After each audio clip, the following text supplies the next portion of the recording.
Oh my God, they're dead! Who could have done such a heinous act? I bet it was that frog down by the swamp. I don't like that frog. He's got them shifty eyes. It was that convict Ironjaw, that rapscallion. I bet it was that strange shadowy figure that likes to swing in the park on Thursday nights. I swear to you, it was my stuffed panda. He's possessed. It could have been Ricky's arm. We haven't seen it since it got cut off. I definitely know who the killer is. Blank is the killer. Hello and welcome to Blank is the Killer, the unoriginal horror movie podcast where I, the skeleton inside you, Josh Baker, cover 6 new-to-me horror movies with a random spooky topic 7 at the end. This episode includes Lovecraft horrors, robot parasites, and possessed partying. Come over to this spooky old house where I'm throwing a Halloween party in July. I'll tell you about some horror movies, and we might even get possessed. Number 1, The Beach House, 2020, directed by Jeffrey A. Brown. Emily and her boyfriend Randall go to Randall's dad's beach house without asking for permission. Mitch and his wife Jane are there. Everyone hangs out drinking and eating edibles. Jane walks off and ends up in a strange glowing area. The house is surrounded by what looks like a fog. Mitch goes looking for her. The next morning, Jane looks real bad and Mitch is missing. Emily and Randall look for Mitch on the beach. Randall goes back inside and ends up trying to help Jane. Mitch shows up on the beach and Emily watches him walk into the ocean. When she approaches the water, she steps on a strange jellyfish-looking thing that injects a tapeworm-looking thing into her foot. She goes back to the house, removes the worm, and finds a sick Randall. Jane has become mindless and chases them. They escape Jane and end up in what they think is fog. A man on the radio tells them it's not fog and to avoid it. They break into a house. Emily finds oxygen tanks and kills Randall with one after he is taken over by the same thing that got Jane. Emily drives a truck away but ends up crashing. She leaves the truck and ends up in water. She's then on the beach where she becomes one with the ocean. Some weird fog and tentacle parasites are the killers. I'm starting to think that whenever someone describes a horror movie as Lovecraftian, it's a nice way of saying it sucks. Put the pitchfork down. I'm sorry. I have to be honest with you listeners. Stuff that I've watched that's been touted as great Lovecraftian movies have been some of my least favorites. I liked Annihilation. I liked Reanimator, which is based on a Lovecraft story, but that's not really what I'm talking about. I'm going to watch In the Mouth of Madness and come to the full conclusion on whether or not I like things that are referred to as Lovecraftian. If I don't like that movie, I'm done with movies that are brought up to me with that descriptor. Besides being called an amazing Lovecraftian film, I saw The Beach House compared to a movie called Sea Fever that I saw at the last Fantastic Fest. I didn't love Sea Fever either, but I recommend it over The Beach House. That's for sure. Sea Fever is a reskin of The Thing. The Thing is obviously the one you should watch. The Beach House stars Liana Liberato as Emily. I know her from the goofy but fun for the first season at least, Light as a Feather. She's joined by Noah Lugros, who played Randall, the carefree douchebag boyfriend character. Jake Weber, who played Mitch, the older husband, who may or may not have transformed into a shark after walking slowly into the ocean. And Marianne Nagel, who played Jane, the wife with more pills than anyone should ever have. The acting is alright. There's not much acting to be done. Emily is the only character that has any depth since she has to react to all the awfulness going on around her. It's easy to act douchey and crazy sick, so both Noah Lugros and Marianne Nagel didn't impress me. Jake Weber's Mitch didn't blow me away either. Strange, aloof, older dude? I could do that. What sets everything into motion in The Beach House? As almost always, it's the wacky tobacco. This time in the form of edible chocolatey goodness. We're out of alcohol, let's bust out the reefer. I don't know if it's a good idea to get faded with an older couple when one of them pops more pills than Azael. That's a reference no one will get. Take a second and Google Azael, too high. It's a really fun song about taking a bunch of pills. What I was getting at is weed is the catalyst for disaster. It's not really. People destined to deal with a natural weirdness just happened to be high at the time. There is some neat effects work in the beach house. I dug the design of the weird jellyfish that washed up on the beach. Emily ending up with a living worm thing in her foot is disgusting and unnerving. I'd put it up with the most yeesh-inducing things I've ever seen if the toes on the prosthetic foot that the worm is pulled out of weren't so obviously fake. Whenever I'd start to feel grossed out by the worm removal, I'd just look at the toes to remind myself that what I'm seeing was something being pulled out of a prop and not the bottom of a foot. Yes, I'm not dumb. Even if the digits looked astonishingly real, I'd know it was fake. But when the toes look like a foam prop, I'm much less grossed out by the effect. The beach house reminded me of The Mist, which I haven't sat down and watched yet. I've seen lots of videos about it though. A mist that you shouldn't go out into rolls into town. Watch The Mist or The Thing or Sea Fever over the beach house. Number 2, Meatball Machine, 2005, directed by Yudai, Yamaguchi, and Jun'ichi Yamamoto. A factory worker named Yoji likes a girl named Sachiko. Alien parasites are turning humans into mindless necroborgs. Yoji kind of saves Sachiko from a salaryman. Yoji and Sachiko go back to his place, where an alien parasite Yoji found comes to life and attacks Sachiko, thus making her into a necroborg. Yoji asks a father and daughter who know a lot about necroborgs to help. The daughter is partially infected and needs to eat necroborg parasites to live. The father has been purposely infecting people to harvest parasites for his daughter. Yoji is partially infected. He is still himself but has necroborg powers. He tries to save Sachiko but has to mercy kill her. More aliens are shown coming to Earth. The alien parasites and the father are the killers. As soon as the alien parasite in Yoji's apartment sprung to life and started attacking Sachiko, I knew I had made a huge mistake showing Meatball Machine on Blood and Bone. Why? Prolonged tentacle rape isn't something I'd like to promote. Mr. Yamaguchi and Yamamoto, can we talk candidly for a second? Was the tentacle sexual violence necessary? Why was more effort put into the sound effects for the tentacle assault than there was for the kicks that happened throughout the film? Y'all have two different sound effects that you play for kicks over and over, but boy oh boy did you flesh out the tentacle sounds. I'm going to leave it with saying the vine scene in The Evil Dead is more tastefully done. For a majority of the people that tuned into Blood and Bone, Meatball Machine was their first taste of the Japanese action gore genre. I'm sorry. It's undoubtedly the worst film I've seen in the genre, and I've seen quite a bit. Ichi the Killer, Machine Girl, Tokyo Gore Police, Robo Geisha, all of those movies are more fun than Meatball Machine. Don't quote me on this, but I'm pretty sure they have 100% less tentacle penetration also. That's the last time I'll bring it up, I swear. The best thing about Japanese action gore movies is the over-the-top, ridiculous, wacky practical effects and costumes. Meatball Machine includes what makes the genre great, but unlike its contemporaries, the gory costumes and effects are few and far between, barring the lullaby that is the 20-minute fight scene between Necroborg Yoji and Sachiko at the end. The first 3 minutes of Meatball Machine are action-packed and fun, then it's snooze fest for the entire rest of the film. Yoji sucks. He doesn't even try to stop Sachiko from being turned into a necroborg. Sure, every time Yoji tries to stick up for himself or someone else, he gets his ass handed to him. But when the girl you like is in trouble, you have to at least try to take action. Yoji is one of the most unlikable protagonists I've seen in quite some time. Here are some things we see Yoji do. Jack it to the memory of a time he saw Sachiko on his lunch break.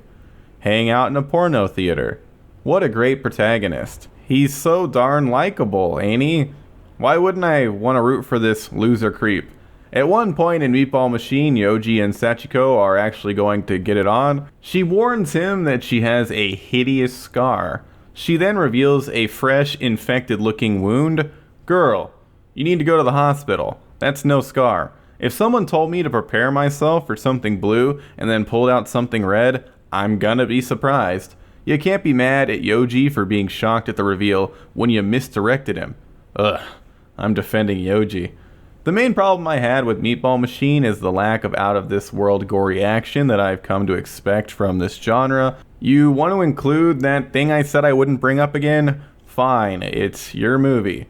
But if you're going to include that, you best surround it with mind-blowing, zany action so it doesn't end up being the only thing your movie is remembered for. One last thing to call out, Meatball Machine fails at doing a suit-up montage. You don't linger on every part of someone gearing up, then fade to black into the next part. You have to be snappy. I helped with a short called Wolf Investigations, the Millennium Bug. It had to be thrown together in 48 hours for a film contest. A much better gear-up montage is included in that short. Don't bother with Meatball Machine. If you are interested in the Japanese action gore genre, I recommend starting with The Machine Girl, a movie about a girl who ends up with a Gatling gun arm. Now that's a film.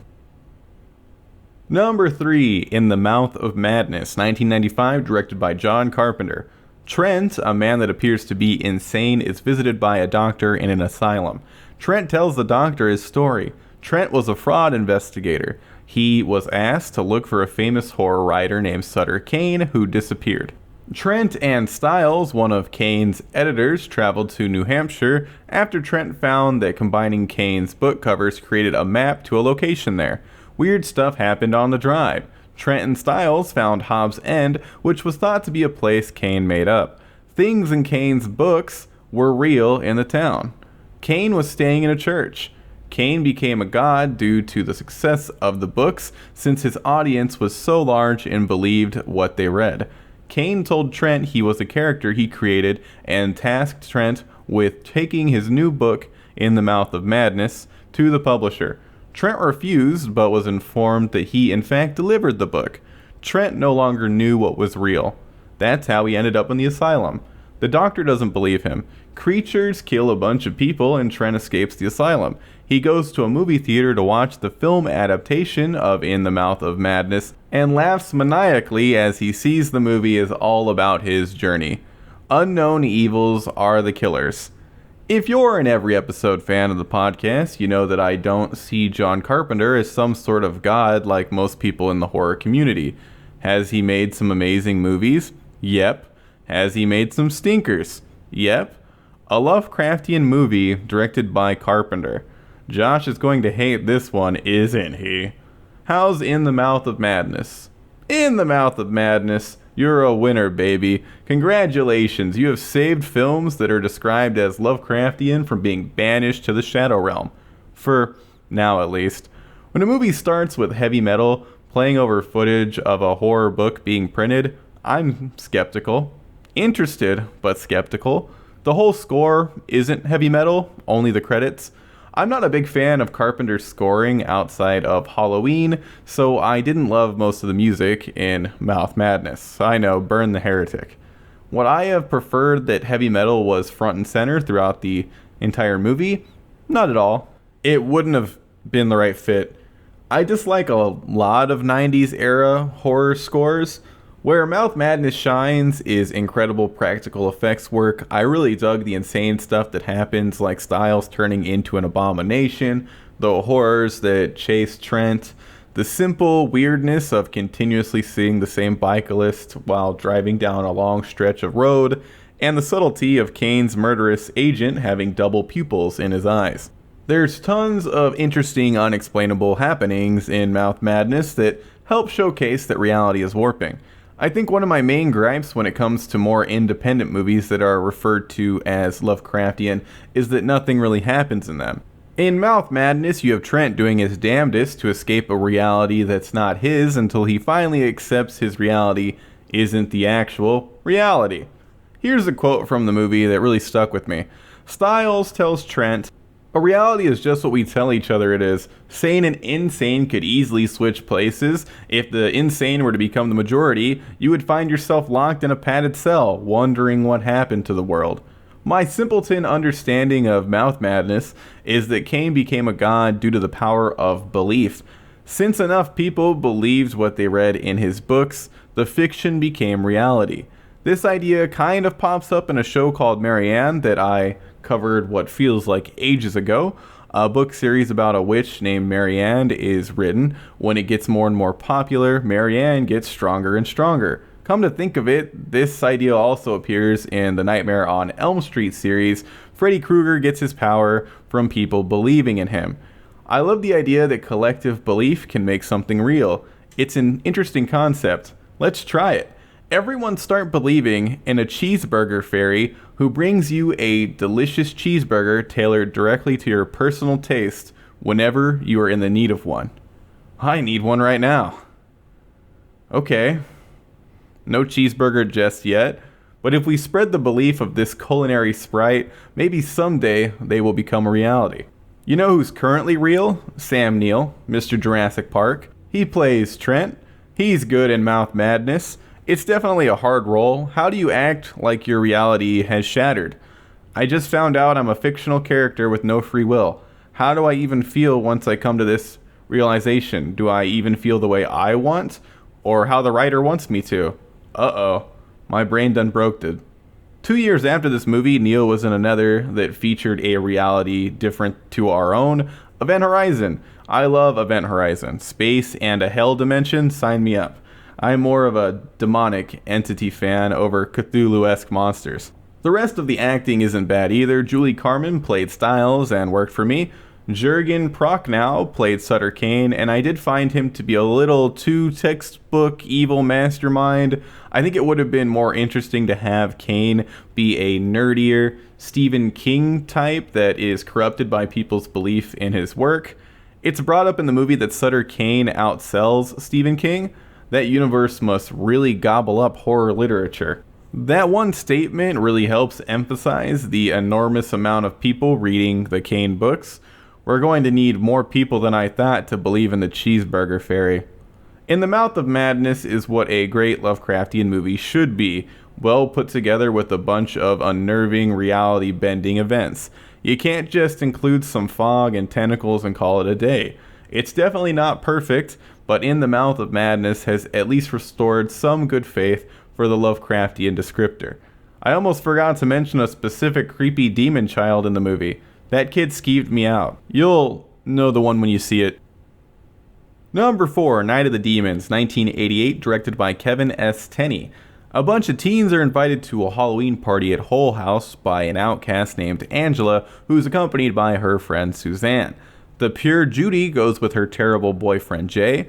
Another couple, Max and Franny, carpool with them. A trio, Stooge, Helen, and Roger, and Judy's ex-boyfriend Sal also attend. At the party, a seance is held, which leads to Suzanne becoming possessed by a demon that is freed from the crematorium in the basement. Suzanne possesses Angela by kissing her. Roger and Helen try to bail, but the gate in the brick wall that surrounds the house has disappeared. Angela kisses Stooge and bites off his tongue, thus possessing him. Suzanne seduces, then kills Jay. Stooge kills Max and Franny. Judy and Sal end up on the roof. Sal tackles Angela off the roof and dies after landing on a spike. Judy drops down to where Roger is. They climb barbed wire to escape. The demons are destroyed when the sun comes up. An old man's wife serves him a pie made from apples he put razor blades in, which kills him. The crematorium demon and Old Man Apple Razor Blade's wife are the killers. The old man did want to hurt people by handing out apples with razor blades in them, but I'm pretty sure no one has died from biting an apple embedded with razor blades. Night of the Demons? Weren't you supposed to watch Dog Soldiers? That was advertised as the movie that was going to be shown for the Blood and Bone where Night of the Demons was played. Yeah, that's correct. I meant to show Dog Soldiers, but there was some weirdness with its Prime Video status. Night of the Demons. Do I think it's a good movie overall? That's a tough one. Let's replace the word good with enjoyable to make the question a bit easier for me. Night of the Demons is enjoyable. Here's a list of things I enjoyed. The constant insults and comebacks to said insults. There's a lot of creativity in them and the dialogue. One of my favorite insults is festering F-wads. This is a family-friendly horror podcast. I'll talk about how Jay had his eyes gouged out, Max's arm was brutally ripped from his body, and how Linnea Quigley, who played Suzanne, pushed a tube of lipstick into her nipple, but I'm not going to use any potty language. Think of the children. All of what was just brought up was done practically and looked good. I couldn't even tell if Linnea Quigley's boobs were prosthetic or just her fake ones during the lipstick insertion. Well, I could tell once the tube disappeared. I'm pretty sure her gals make an appearance in every horror movie she's in. Max's severed arm looks surprisingly great when it wasn't flying through the air to grab Judy. Steven Johnson designed the special effects makeup, so all the demon makeup is fantastic. Angela's is definitely the best of the bunch and gets the most screen time. The floating demon skull was delightful. It reminded me of the demons in Spawn. I wonder if Todd McFarlane was in any way inspired by Night of the Demons. Like the well-crafted special effects work, the rocking soundtrack and score are also a ton of fun. Dennis Michael Tenney wrote and performed multiple songs for the movie, my favorite being Computer Date, a song about a guy meeting up with a girl he found through a computer dating service. The Beast Inside is incredible and a close second. The soundtrack also includes Stigmata Martyr by Bauhaus. It's a rockin' time to be sure. Amelia Kincaid did a great job as Angela. She's definitely the standout performance. I loved her black wedding dress look and spooky, sexy dance sequence. All the dialogue and other acting is atrocious in a fun way. Judy is played by Kathy Podwell. She might be a big character on Dallas, but I learned everything I know about Dallas from Freaks and Geeks. Due to the lines Judy had and Podwell's delivery, Judy comes off as a complete dumbass. It's endearing. One of my favorite line deliveries in the movie comes from Judy's younger brother when he scares her while she's in her underwear. Wow, bodacious boobies, sis. You keep on going, you'll have to hire someone just to tie your shoes. Maybe don't comment on your sister's breasts, you weird little pervert. I'd like to bring up some more characters. Jay is one of the most unlikable boyfriends to ever appear in a horror movie. Piece of dookie boyfriend is a horror trope, but boy oh boy is Jay one deplorable son of a gun. He's awful to poor idiot Judy, locks her in a room, and then cheats on her with the first floozy he can find. Hey Jay, if you find a girl that looks completely out of it, drawing all over her body with lipstick, maybe you shouldn't try to bang her. Jay should have received much more than an eye gouging. I knew from the get-go that Judy would survive, but I never would have guessed Roger would be the other survivor in this 80s horror movie. Roger was the only black character. He's a smart dude. He nopes out of the situation from the start. Poor dude is going to need a ton of therapy. Judy probably won't because she's too stupid to understand anything that happened. I thought Judy was going to end up with her ex Sal, whose only crime was oozing with New Yorker energy. Night of the Demons is a fun time. It's goofy, it's silly, it's dumb. I give it a light recommendation and might check out the sequels sometime in the future. Number 5, Becky, 2020, directed by Jonathan Milott and Cary Murnion. After Becky's mom dies from cancer, her dad Jeff takes her to a house they all used to stay at. On the way, a prison break occurs. A Nazi named Dominic and his 3 companions kill correctional officers, a dad, and some kids. Becky and Jeff arrive at the house. Jeff's girlfriend Kayla and her young son Ty also arrive. Dom shows up at the house under the guise of looking for his dog. He and his cronies then capture Jeff, Kayla, and Ty at gunpoint. Dom looks for a key but can't find it. He learns that Jeff's daughter Becky is out in the forest after figuring out a dog that was killed wasn't actually Becky. After Becky makes contact with Dom using a walkie-talkie, Dom tortures Jeff to lure Becky to him. Jeff fights back and makes a run for it. Dom shoots and kills Jeff. Becky kills all the Nazis, saving herself, Kayla, and Ty. Dominic and his gang are the killers.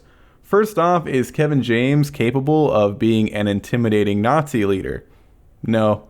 At no point in the movie did I find Kevin James scary. You know who made a great threatening Nazi leader? Patrick Stewart in Green Room. Now that's how you do it. Kevin James does try his best, but it's not enough. Joel McHale is a terrible dad in the movie. This all made sense once I realized his name is Jeff. Becky is a continuation of Community. Of course Jeff Winger would make a crap dad. Becky even looks like the love child of Jeff Winger and Britta. Joel's capped right off the bat. He's okay in this.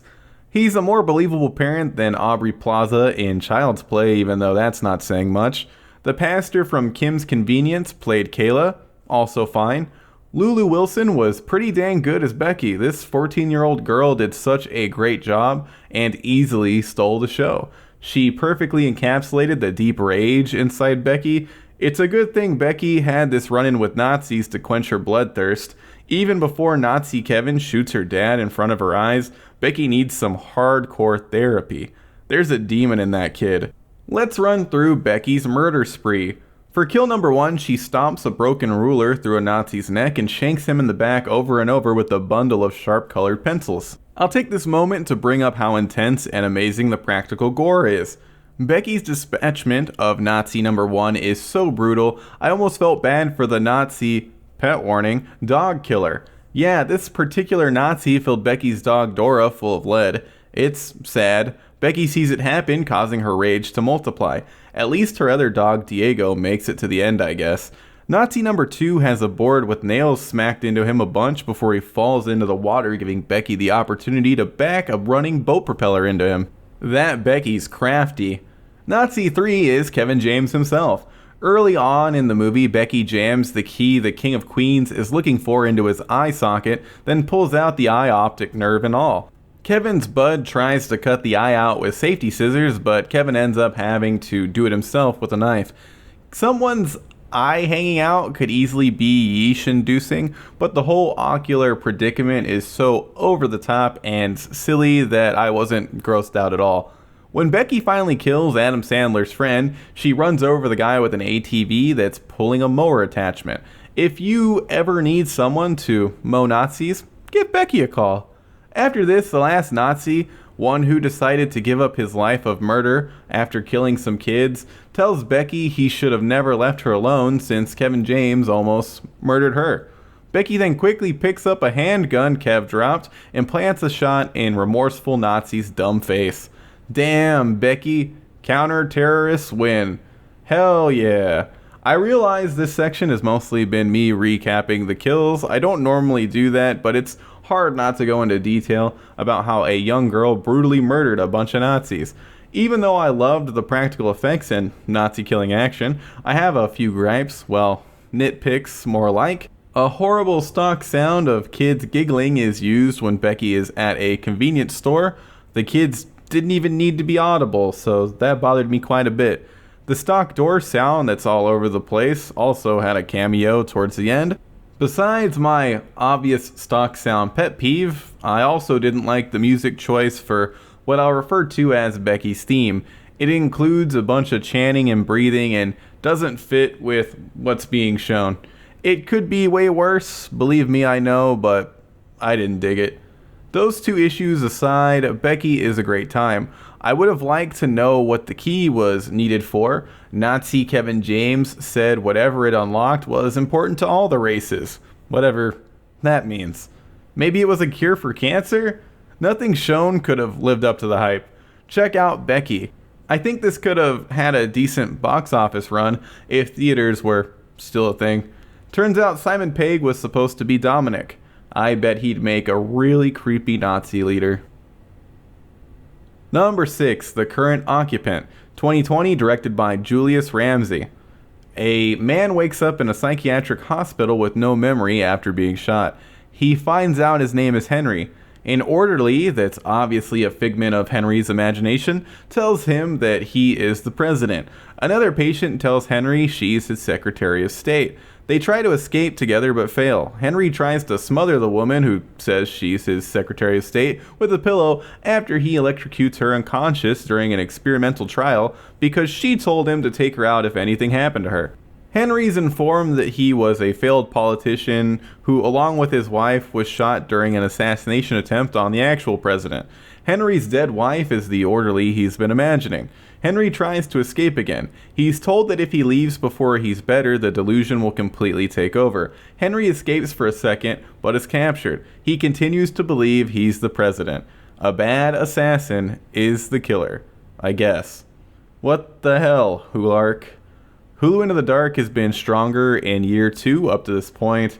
90% of the Hulark movies are still garbage, but less stinky garbage than year 1. The current Occupant is one of the longest 90-minute movies I've ever seen. It felt like at least 2 hours. Why? Nothing really happens. Henry believes he's the president. For a second, I thought, maybe he is the president. Maybe he was awful and hated by the citizens of the United States, and over the course of the movie, he's going to slowly remember how much of a heinous tyrant he was before the assassination attempt. Yeah, that would be interesting. A man with a terrible past has amnesia. He learns about the man he was before the accident and is horrified. Why did I think Hulark would be capable of putting together an interesting movie like that? I must be insane. The definition of insanity is doing the same thing over and over again and expecting different results. I keep watching Hulark movies and expecting one to actually be amazing. Good Boy was okay, but I realize that no Hulark movie will ever truly be anything more than a quick snack between actual films. A movie called Palm Springs was recently released on Hulu in the beginning of July. My brain thought, Hulu movie released at the beginning of July? Must be this month's Hulark.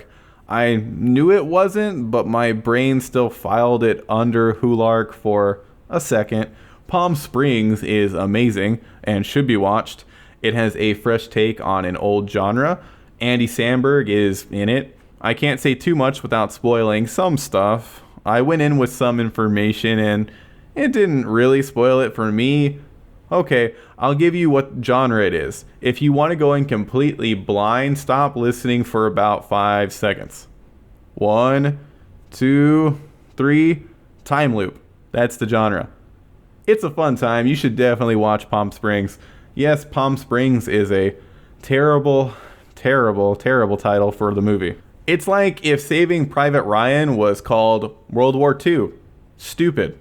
What I'm trying to say is I don't want to think about the current Occupant at all. I'll come up with anything to distract myself from that colossal waste of time. I'm obligated to give my thoughts on it, though. One thing that I loathed in the current Occupant was the overuse of a low frame rate effect. The effect never added anything to the movie. It's not even an attempt at slow motion. It's annoying and made the movie look even cheaper. I should say something positive. Barry Watson gives a decent performance as Henry. The location was more interesting than most Hulark movies. A bar wasn't even used in this one. The current Occupant was a family affair. One brother directed and the other wrote it. I didn't enjoy the writing or directing. There is one hilarious moment when Henry calls a man that believes he's a space emperor Garrett over and over. Garrett is the man's real name, and he hates it.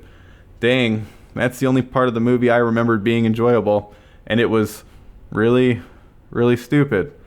I actually dug the Emperor character. He was played by Joshua Burge, and even though his screen time was limited, he was a much more interesting character than Henry. Don't waste your time with the current Occupant. It has nothing to say. It's a political movie with no voice where nothing of interest happens. I hope the August installment of Hulark puts things back on track. Number 7, Ghost, 1990, directed by Jerry Zucker. Patrick Swayze gets shot, so Whoopi Goldberg has to tell Demi Moore that some dudes named Willie and Carl are responsible. Willie and Carl end up dying in accidents. Willie, Carl, and accidents are the killers. Topic 7, baby, so I'm just going to ramble like a lunatic. Demi Moore is kind of an idiot. Whoopi tells her ghost Patrick found the killers. Does Demi go to the police and tell them she saw the killer and followed him home? Or does she tell the police a ghost told her who the killer is? Come on, Demi. Even if a ghost is how you got the information, you can't tell the police that. Ghost title card is a jump scare. It's weird. The title jump scare is the scariest part of the movie. I like that the movie is about Ghost Patrick Swayze leveling up and learning new ghost abilities. Japan made a remake of Ghost in 2010. How the hell are you gonna give some sidewalk nuns a cashier's check for $4 million? They could be con artists. You gotta give that cash to a reputable charity. I had fun with Ghost. Check it out if you want to see a movie with Ghost Patrick Swayze. That's a wrap on Blank is the Killer 76 Lovecraft Horrors, Robot Parasites, and Possessed Partying. If you like what you heard, leave a rating with or without a review on iTunes. Have you listened to my other podcast, 4 or More? The podcast where I cover movie franchises that have 4 or more of them with my better half cat. A new episode of that will be out later this week. Keep your eyes peeled. Next, Blank is the Killer will be out on August 9th. Until then, just assume that you shouldn't go frolicking in any fog you see.